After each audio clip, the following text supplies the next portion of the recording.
My name is Ethan Walker, and for most of my life, I believed that if I just kept my head down, worked hard, and stayed kind, people would see my heart and treat me accordingly. I'm 27, quiet by nature, introspective, and honestly a little too trusting for my own good. When I landed my job at Grayson and Blythe Marketing, it felt like a dream. A sleek office in downtown Chicago, floor-to-ceiling windows, coffee machines that brewed your drink based on your mood. Yeah, it was that kind of place. Everyone seemed friendly, warm, and almost overly interested in getting to know me. Sarah, the ever-smiling project lead with piercing green eyes, brought me muffins on my first day. Jason, the smooth-talking guy in IT, added me to a group chat called The Real Ones. And Claire, our team assistant, sweet, bubbly, always laughing, started calling me Ewok by day 2. I felt welcomed, embraced even. But sometimes, things that glitter too much start to feel fake. It was on a Monday morning that I noticed the first odd thing. I came in early, around 7:30 a.m., long before most people showed up. I had forgotten my badge and had to wait awkwardly until the janitor let me in. As I passed the break room, I saw Sarah sitting inside, alone, talking on her phone in hushed tones. She didn't see me. "I know," she said. "He's so clueless. Like a lost puppy. But hey, better him than me, right?" Her laugh, it didn't match the smile she always gave me. My stomach tightened. I didn't hear the rest, and I backed away before she noticed me. I stood there by the elevator, pretending to be on my phone, my thoughts racing. Was she talking about me? I tried to brush it off. People vent. Maybe I misheard. Maybe she was talking about someone else. Later that day, Sarah greeted me with her usual smile, offered me a caramel latte, and complimented my shirt. "Looking sharp today, Ethan," she beamed. I thanked her, forcing a smile, but something inside me shifted. That evening, at home in my quiet apartment, I replayed the moment over and over in my head. I thought about the way Jason had suddenly stopped inviting me to lunch the week before. The way Claire had asked me to cover for her on a project and then took full credit for it during the meeting. Were they all like this? Was I just a joke to them? The doubt itched at the back of my mind, but I pushed it away. I told myself I was overthinking, that I was the one making things weird. But then another moment occurred. Wednesday. I accidentally left my phone in the conference room after our team meeting. When I went back for it, I stopped at the door. I heard laughter, Jason, Claire, and someone else I couldn't identify. I swear. Jason chuckled. He still thinks we're his friends. Then Claire added, "He's too easy. Like, you could tell him the sky is green, and he'd believe you." My chest went tight. My hand froze on the door handle. I quietly stepped back and walked away. My phone could wait. That night, I couldn't sleep. I lay awake, staring at the ceiling, trying to make sense of it all. Why would they pretend to like me? What did I ever do to them? I thought about the little things. The glances they exchanged when I spoke during meetings. The way conversations would sometimes stop abruptly when I entered the break room. The group chat that had gone silent for me lately, even though I still saw notifications pop up. Everything felt different now. Even the silence in the office halls had a weight. I tried to act normal the next day, try to smile back, laugh at Jason's jokes, thank Sarah for another coffee. But every word felt like venom wrapped in sugar. I started watching them closely, noticing the way they whispered after meetings, the way their eyes flicked toward me and away just as quickly. But the moment that truly sealed it for me, cemented the idea that something wasn't just off, but wrong, happened Friday morning. I opened my desk drawer to grab my charger and found a sticky note. It wasn't mine. I'd never seen it before. In sharp red ink, it said, "He actually believes we like him." No signature. Just that. I stared at it, heart pounding, hands cold. I looked around. No one was at their desk yet. Just the soft hum of the AC and the ticking of the wall clock. I crumpled the note and shoved it in my pocket. That was it. The line had been crossed. Something wasn't just strange. It was deliberate. Coordinated. Pull. I wasn't paranoid anymore. Something was happening behind my back, and I needed to find out exactly what. I started keeping a journal. Not the kind where you pour your heart out about your feelings, although God knows I needed that too. No, this one was tactical. Precise. Every interaction, every odd glance, every coincidence. Dated. Timed. Labeled. Friday, 9:42 a.m., Jason told Sarah he's totally clueless while I was getting coffee. Pretended not to notice me walk in. Friday, 3:18 p.m., Claire forwarded my design mock-up to the client without my name on it. Took credit in the reply thread. I wasn't imagining this. They were coordinated. Calculated. And for the first time in my life, I didn't just feel left out, I felt targeted. That weekend, I tried to distract myself. I visited my brother, Nathan, who lived out in the suburbs. He noticed I was quieter than usual. "You good, man?" he asked, tossing me a beer while we sat on his porch. I hesitated. "Yeah, just long week at work." "You don't sound convinced." "I think some people at the office, they're not who I thought they were." Nathan raised an eyebrow. "Like what? Sabotaging your stuff, or what?" I shrugged. "More like pretending to like me, then laughing behind my back." Nathan nodded slowly. "So, what are you gonna do?" "I don't know yet," I admitted. "But I'm done pretending I don't notice." By Monday, my mindset had shifted. I wasn't the naive, nice guy anymore. I was the observer now. I stopped engaging in the group chat. I sat through meetings silently. I let the conversations happen around me, but I no longer participated in the play. Instead, I watched. And the more I watched, the more I saw. Claire, who used to be so friendly, now avoided eye contact. Jason kept his jokes sharp and passive-aggressive. Sarah still smiled, but the warmth in her eyes was gone. It was like they knew I was onto them, and instead of stopping, they doubled down. Tuesday, in the break room, I heard them again. "Jason, it's only a matter of time. The guy's a walking mess." "Sarah, he's too sensitive to be in this field. Let him crack. Makes our lives easier." That word stuck to me like oil on skin. Crack. They wanted me to break. That was the plan all along. What I didn't understand was why. Why go through the effort of pretending to like me? Why the charade? Why not just ignore me from the start? That night, I couldn't sleep. I sat at my desk in the dark, just me, and the blue glow of my monitor. Then I remembered something. During my first week, I'd shared a personal story about how I grew up bouncing between foster homes. I told them I finally got adopted at 14. It wasn't something I talked about often, but they'd asked me to open up, to connect. What if that had been part of it? What if they used that to label me as damaged, naive, easy to manipulate?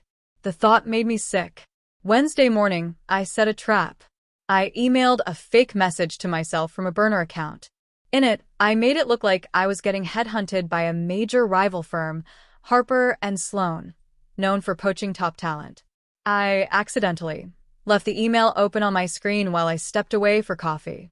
My desk is right in the open. Anyone walking by could see it. When I came back 5 minutes later, I caught a glimpse of Jason walking away from my area, his phone in hand. I checked the burner email. The message had been opened. By lunch, Sarah stopped by my desk. "Hey, Ethan, just wanted to check in. Everything okay with you lately?" The fake concern in her voice was so rehearsed, it was almost insulting. "Yeah," I said, smiling. "Why wouldn't it be?" She hesitated. "No reason. You just seem distant." That confirmed it. They were worried. My little stunt had shaken them. And that meant one thing. They were watching me. Constantly.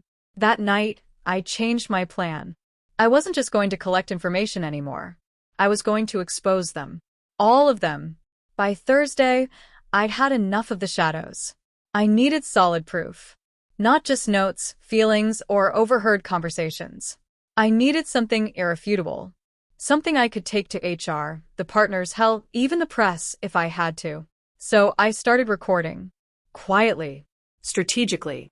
I downloaded an app on my phone, a voice recorder that ran silently in the background. Every time I left it on my desk or tucked it in my jacket, I was collecting voices.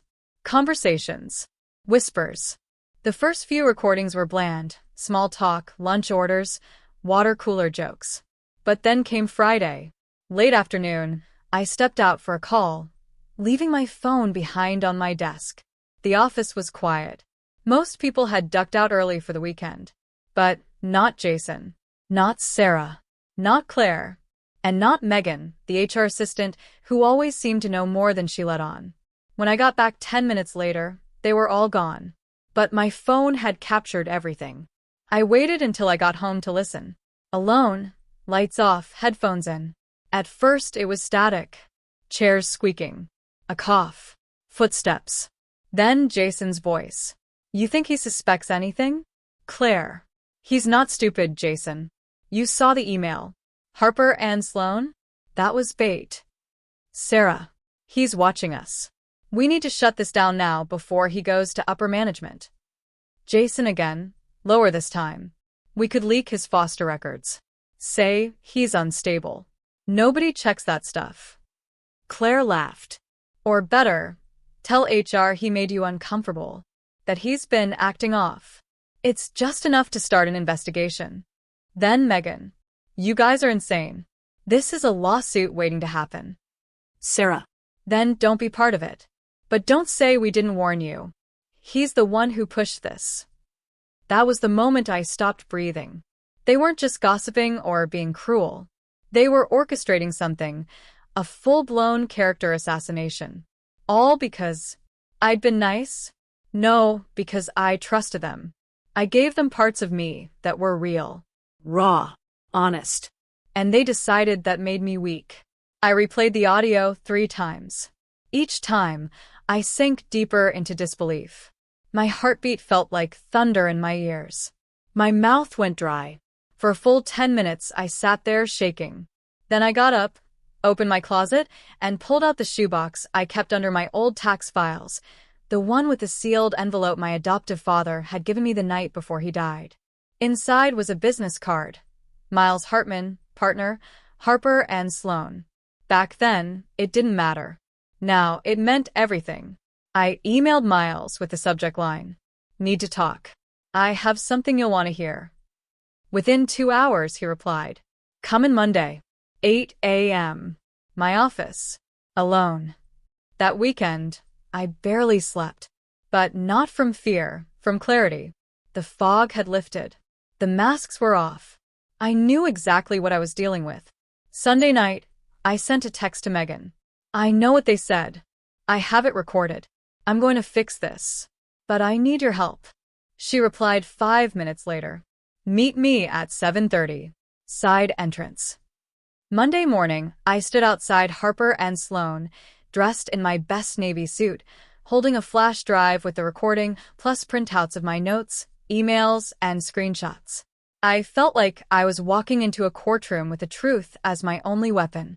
At 7:30 sharp, Megan met me by the glass doors, her face tight with nerves. She handed me an envelope. "They forged a complaint against you," she said. "Filed it Friday night. I pulled a copy from the internal system. It's all lies." I opened it and scanned.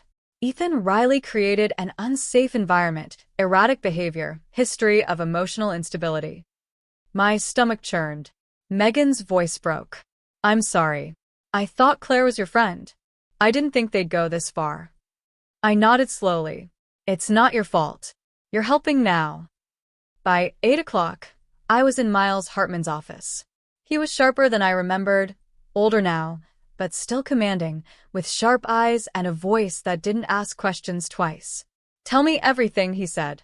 So I did.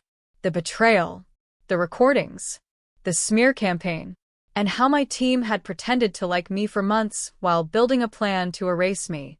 I handed him the drive, the documents, Megan's envelope. He didn't flinch, just leaned back, nodded once, and said, "Good. Now watch what happens next." By 9 a.m., the real storm had begun. I was told to stay in the conference room. Not in a patronizing way, more like I was a witness under protection. Outside the glass walls, things moved fast. Miles called in compliance. Then HR, legal walked in shortly after, along with someone from IT holding a laptop. I caught glimpses of Claire, Jason, and Sarah being escorted in separately, each looking more rattled than the last. But it wasn't until the door opened and they walked in together, with Miles seated at the head of the long mahogany table, that I realized this wasn't just about exposing them.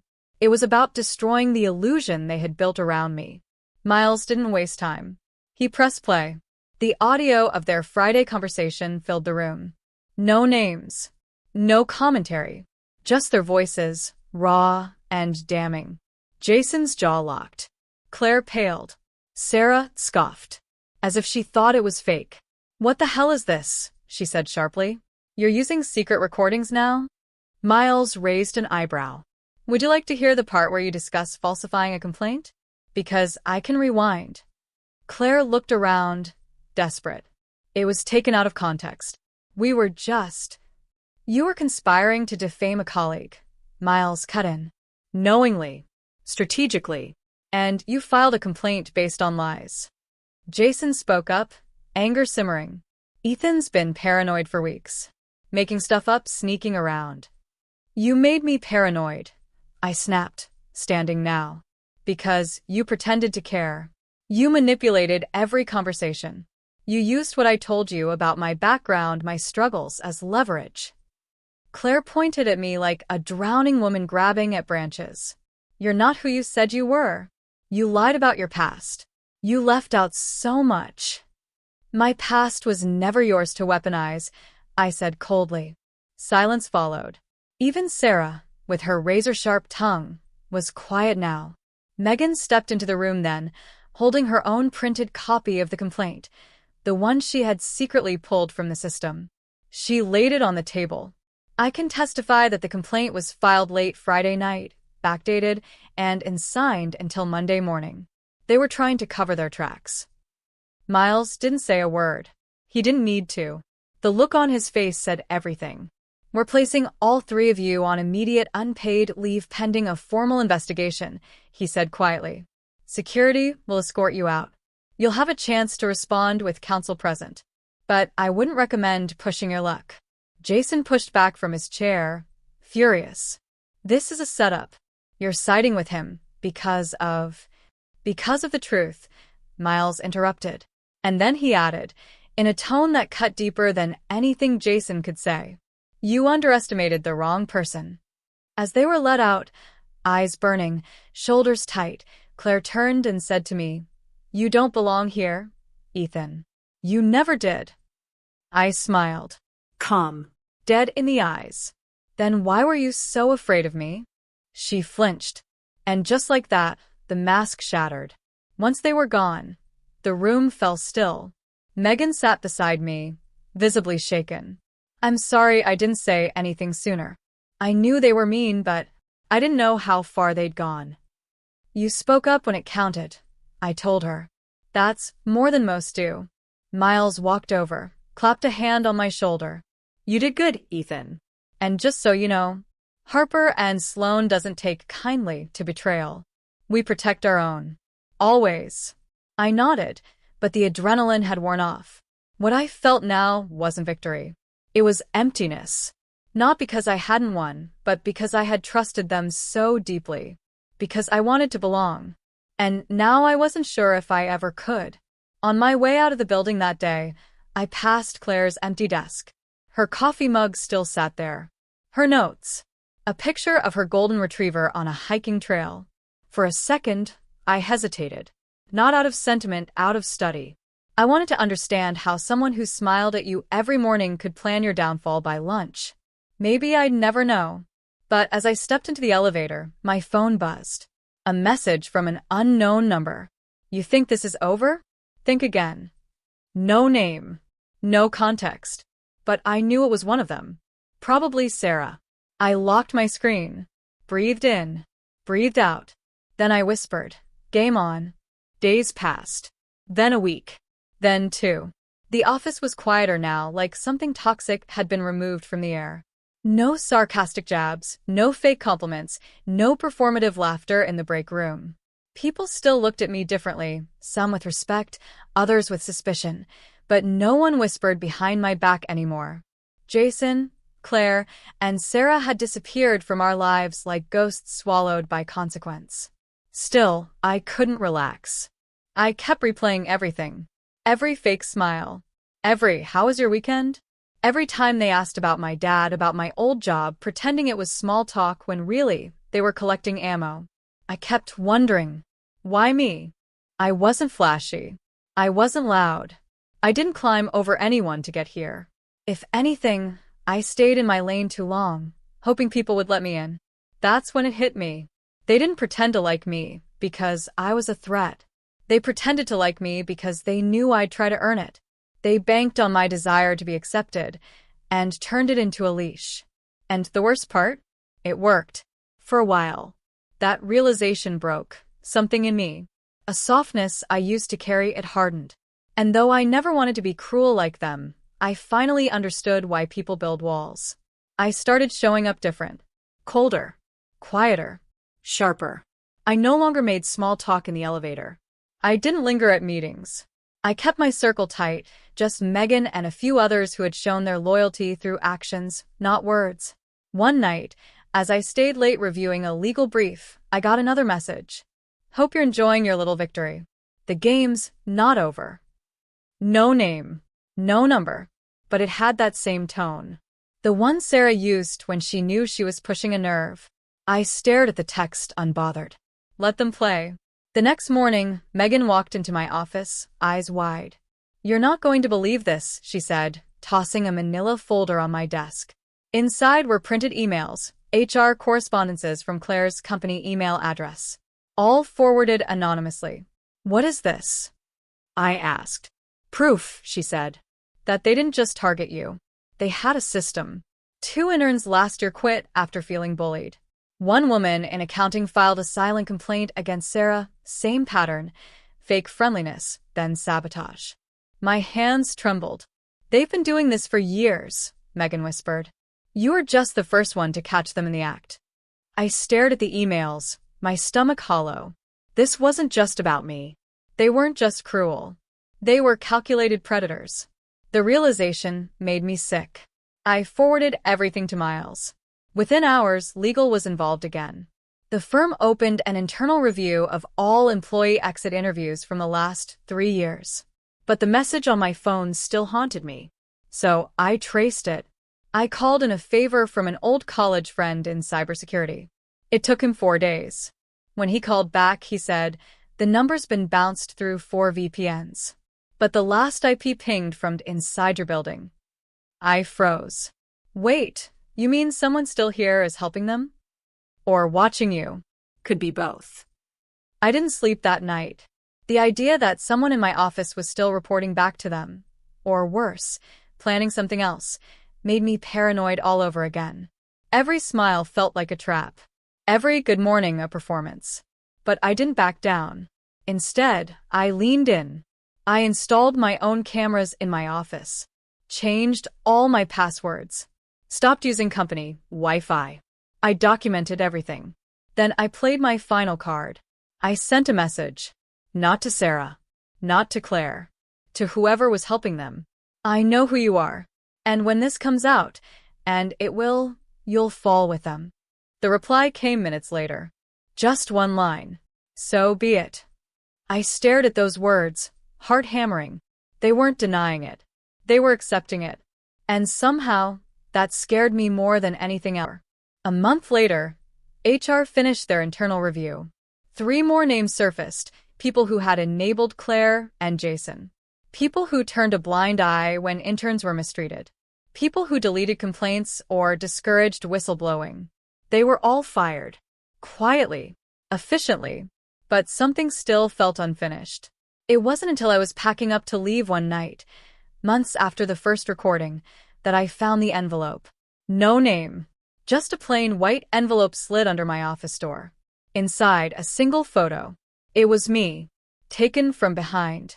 Walking to my car 2 nights ago. A red circle drawn around the corner of the image.